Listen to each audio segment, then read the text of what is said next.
محترم سامعین، جن چیزوں سے تیمم ٹوٹ جاتا ہے ان چیزوں کا ذکر آپ کی خدمت میں کروں گا، ذرا توجہ سے سماعت فرمائیے۔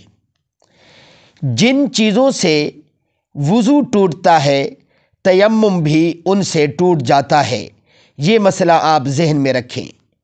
نمبر 2، یہ مسئلہ ذہن میں رکھیں کہ غسل کا تیمم صرف حدث اکبر سے ٹوٹتا ہے۔